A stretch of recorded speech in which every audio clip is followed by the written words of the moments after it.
I'm Clare Kramer, and on today's episode of Awkward Conversations, we are talking about bullying. But first, I'd love to introduce our guest. We have Erin Wick here today. Could you please tell us a little bit about what you do? Thank you for having me. Erin Wick, Senior Director of Behavioral Health and Student Support at Educational Service District 113 in Washington State. And so I manage a fully licensed comprehensive behavioral health treatment center, as well as our school safety and wellness centers. Amazing. And of course, we have our mainstay, Amy. Hi, Amy. Hey, how are you? Thanks for having me back. Why is it that only 20% of bullying is reported? I think it's such an uncomfortable thing for kids to talk about. You know, when their power and confidence is questioned and they're in a state of really feeling like isolated and alone, they're really scared to talk about that, especially to people who, you know, that they look up to. So it's really hard conversation for them.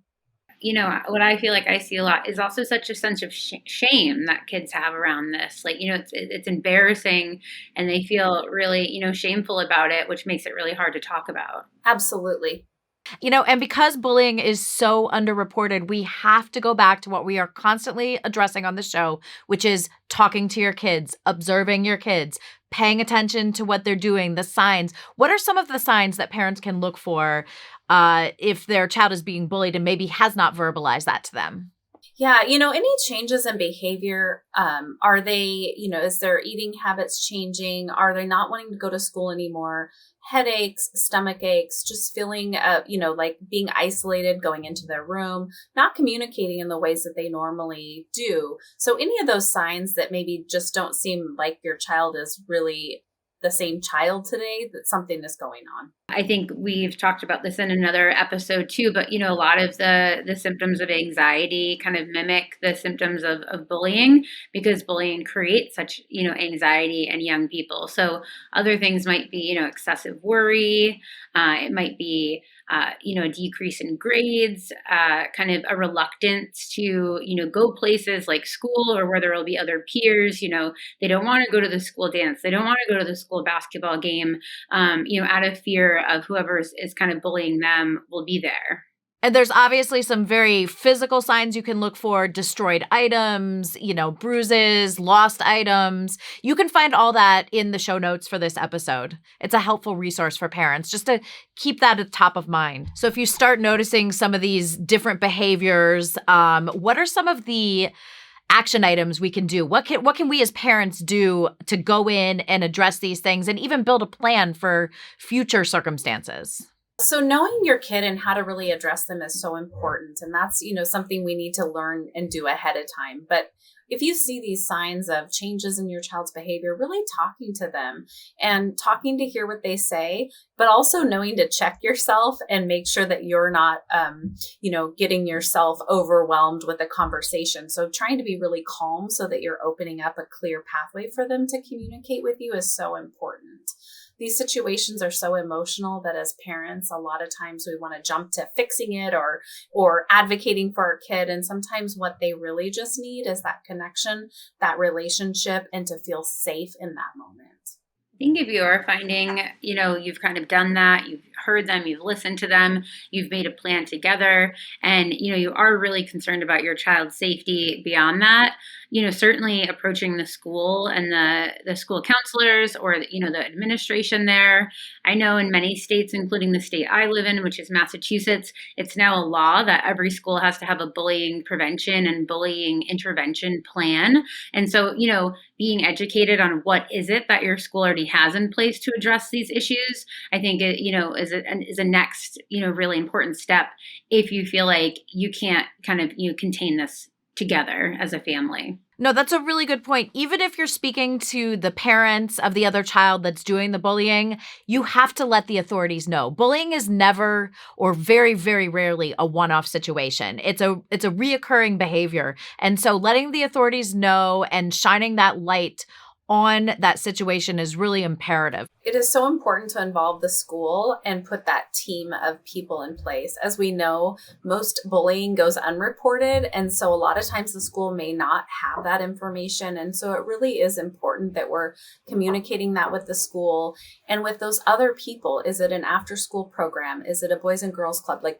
all of those other places where our children are, that those things could happen, really making partnerships with them ahead of time is so critical, and understanding what their policies are, what their plans are for that, so that you know of that prior to this conversation when there's been an incident that has happened.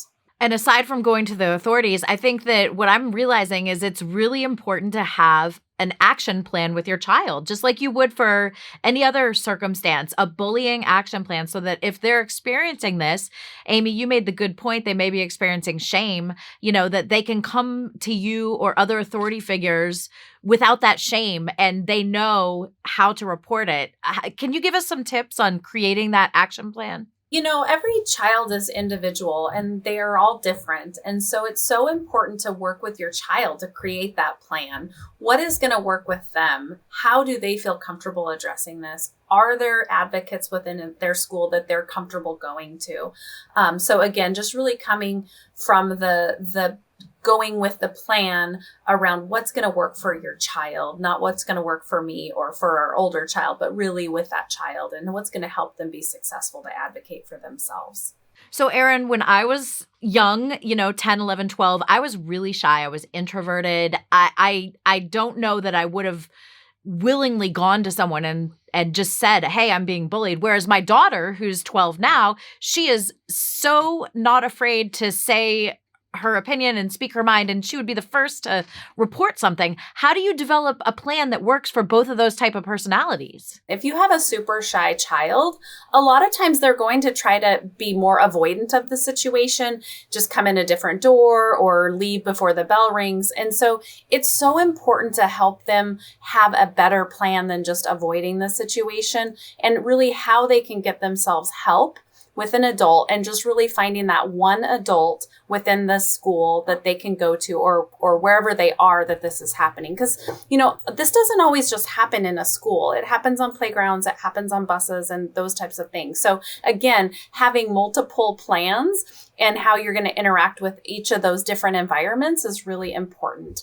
The other piece is really role playing that, right? Making that plan something that they can be actionable so that they can come up with the right words when it's time to be the advocate for themselves and to breathe through that situation and help them be successful. And no parent wants to think about this, but it's something that we need to address. What if your child is the one doing the bullying? This is my worst nightmare. Erin and Amy, what do you do? So if you get a call from a school or from a family that says that your child is bullying another child, it is first and foremost important to take a step back and be calm and not get... A lot of us react emotionally to those things. And it's so important to get the facts and hear the person out or the school official out. And then take a minute to think about the questions that you have for your child. So sit your child down and have a conversation with them, and not an accusatory conversation, but just really to gather facts about the situation. We don't want them to be in defense mode. We want them to be able to share what was going on. A lot of times if your child is doing bullying behavior, it can be signs of something else that could potentially be going on. And so you want to be really cautious about how you address that in the beginning. But you also want to be mindful that you're not just overly defensive and making excuses for your child. Again, just being really thoughtful about that as you move the plan forward so that you can make sure that this behavior doesn't happen again. I feel like I'm talking a lot about the shame game today, but it also comes to, to mind too, that, parents may feel a lot of shame getting that call that, like I must have done something wrong. I've messed up as a parent. And I think it's just really important to recognize that, all children have all different types of needs. And this is just, a kind of a signal, a red flag, a warning sign of some kind that, it's time to kind of look into this a little bit. And it's nothing to say that you've done something wrong as a parent. It's your opportunity now to intervene and to continue to care and support your child like you would, with any other situation. And one thing as a parent, I have to be really cognizant of my behavior and what I'm saying. What I may say to a friend that they may overhear, which I may think is, a good-natured joke or something, a little funny, observation about another child, that's modeling bad behavior that could lead to bullying. So I'll say this, I've become really self-reflective since I've become a parent and tried to just model very, very positive behavior without anything that could be taken in the wrong way. I'm not a bully. I may play one in different movies, different shows, but, not even innocently mocking or mimicking someone else. That is not good behavior that you want your children to see or take part in. Our children are sponges, and so they really do observe us. And if you make a mistake and say something disparaging about someone or do something that maybe isn't in the best light, it's so important to talk with your child about that and just say, boy, that was not very good of me. I really should have probably not said that, and really be real with your child, be authentic.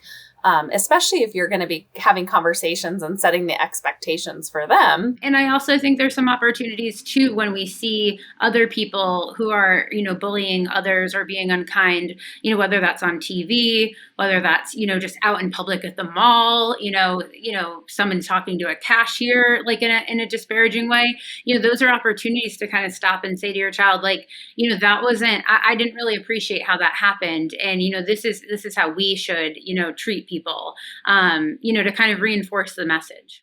Saving lives means staying informed. Knowing the dangers of using counterfeit prescription pills can help those you care about and keep our community safe. As a parent, educator, neighbor, or friend, we all play a role in building safe and healthy futures for ourselves and our loved ones. Do your part. Take the first step today. Visit GetSmartAboutDrugs.com to access education, prevention, and treatment resources. Counterfeit prescription pills laced with fentanyl are deadly. Be their protector. Be informed. Visit GetSmartAboutDrugs.com.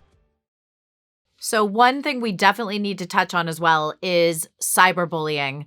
Yeah, I mean, this is such an important topic that we even have a whole nother episode dedicated to talking about social media, because it is such a part of our lives now. It's interwoven into the fabric of our everyday living.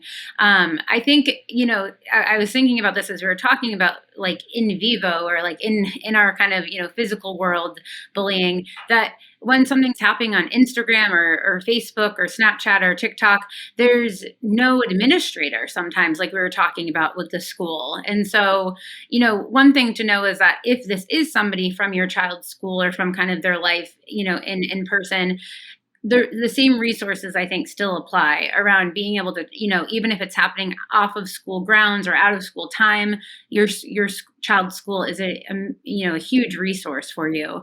I think when it comes to, random strangers on the internet or people who you don't have any kind of physical connection to, it gets definitely a little bit trickier. And so coming back again to the tips we've already talked about, engaging your child in that conversation, using, features on these social media sites, to report people, to report, kind of inappropriate behavior. And sometimes, even bringing in kind of the police, depending on the extent of the bullying, is really important. And we haven't talked as much about, supporting your child and getting connected to counseling or therapy or other things, whether that's through their school or outside of their school, I think can be a really important, step, especially when there's no other kind of network of support when it comes to cyberbullying. I just think it's so important to set your expectations for your child around media usage and texts. And then also, make a plan with them the same as you would with in-person kind of bullying situations. So having a really clear plan, what happens if they are being bullied online or being bullied via text, and how to save that information and make sure that they're communicating it to a parent immediately or a family member or somebody that they can confide in. Thank you guys so much for joining us. Amy, you're always an amazing guest. And Erin, I learned a lot of invaluable lessons. So thank you so much. What a great episode. Our very own Jodie Sweetin recently had a chance to speak with Trevor Donovan about his program, The Upstanders. Let's take a listen. Well, I have a very special guest that I am excited to talk to today, Trevor Donovan. Thank you so much for joining the conversation today. Welcome to the show. Thank you, Jodie, for having me on the podcast. This is really cool. The more I can get the word out, the better. So I really appreciate appreciate your time. Trevor, I'd love to know a little bit more about starting up Team Upstanders, and it relates to bullying, anti-bullying, really trying to figure out how kids can stand up for themselves. So the Team Upstanders started with a friendship I have with a middle school counselor named Jackie Jones in Deer Lakes Middle School. We were friends via social media. Through conversation about issues she was having at her school, at her middle school, we started collaborating and decided it would be cool to put on an assembly, an anti-bullying assembly. And the idea behind the Team Upstanders is to create schools filled with more upstanders, meaning more people, more kids that stand up to bullying, that support their fellow classmates when they're being bullied, and to create more upstanders than there are bystanders and bullies combined.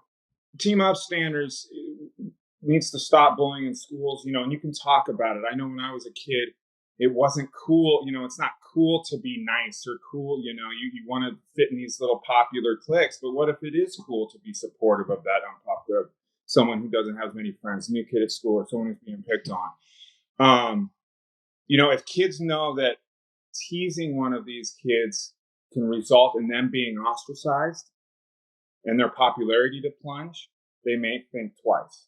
So it's kind of creating accountability to these kids that aren't being nice to these other kids. And I know we've talked about people from our generation. I'm 40, so I remember, yes, there was bullying at school and teasing and all of that kind of awful stuff, but you went home and you could kind of get away from it. And now, that bullying follows you home. So you get home and you go on social media and it's still there. And then you get, and it sort of keeps hammering away at kids in a way that I don't think it did, 20 years ago before the advent and use of social media like it does now. Jodie, I'm really glad you brought that up, because that was part of the initial conversation, is you would be able to go home and escape the bullying. Now you can't.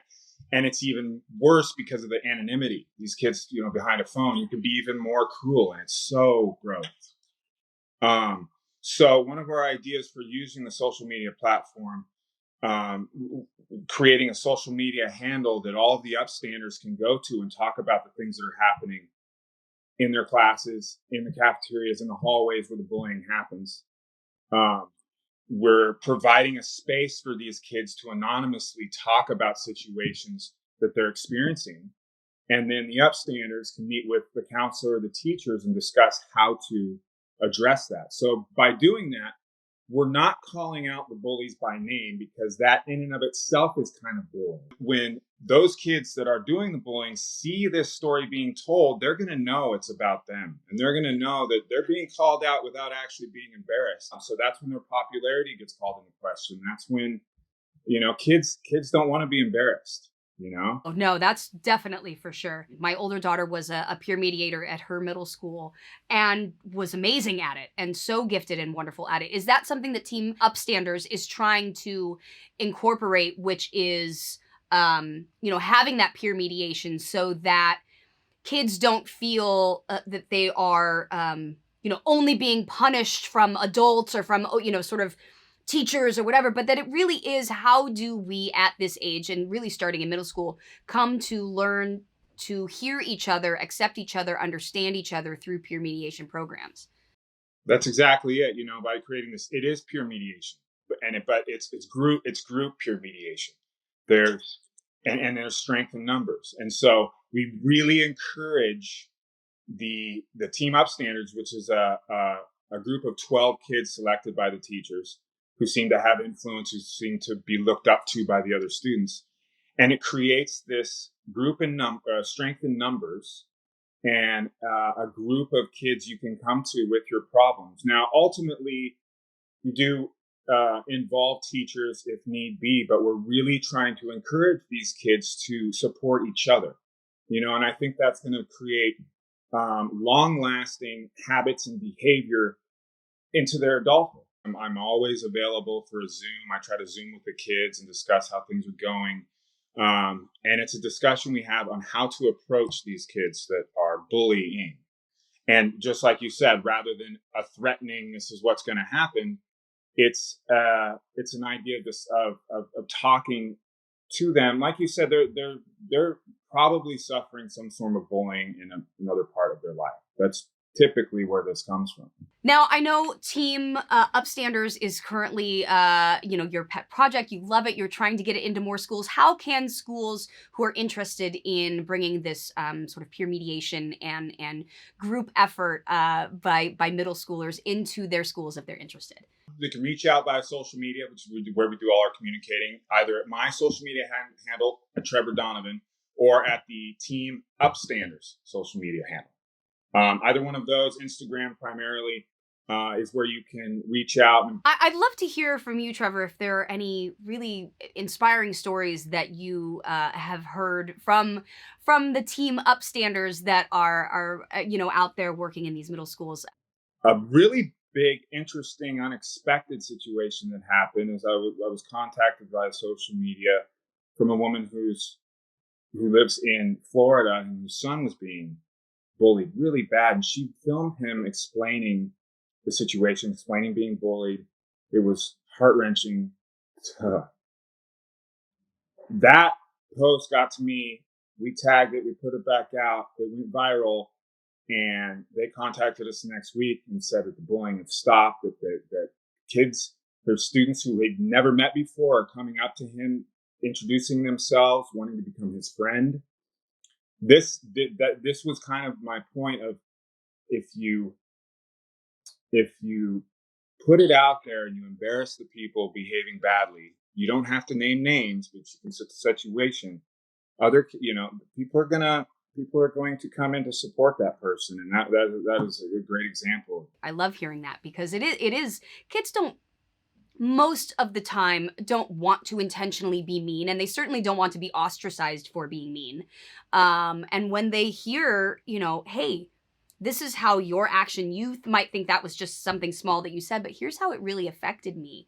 I think it takes a lot of bravery for those kids to be able to stand up and say how bullying has affected them, which may not always be the case, but I think it might make people who know that they've engaged in bullying behavior, whether they hear it from the person they bullied or someone else, it might make them stop and say, wait a minute, I don't want to feel like that. I don't want to make anybody else feel like that. Trevor, I love what you've done with Team Upstanders. I think it is such an amazing idea. I hope that people get in contact with you so that we can start more peer mediation programs and really get kids thinking about how their actions hurt other people, how their unintended consequences, and also how they can come together and create community and support for people who may be having a little bit more of a struggle, even if they aren't themselves. So thank you so much, Trevor. I really love what you're doing out there. I really admire it. Well, thank you, Jodie. Thank you so much for having me. Thank you for providing your platform.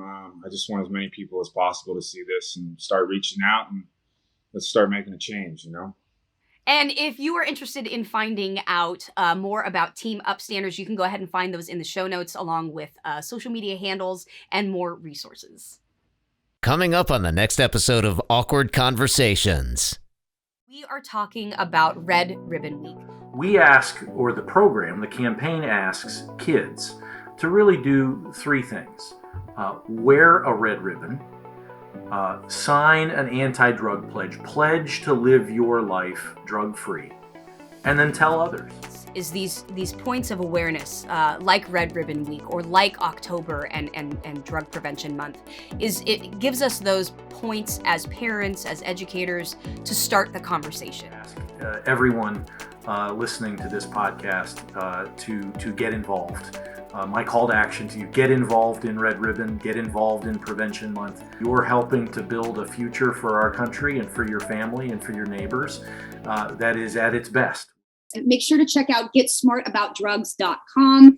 Parents, caregivers, you can find so many resources of great information there about how to talk to your kids and make these conversations a little less awkward. A huge thank you to the Elks DAP, which is the largest all-volunteer nationwide drug awareness program, and also a huge thanks to the DEA for their outreach program and for making this possible.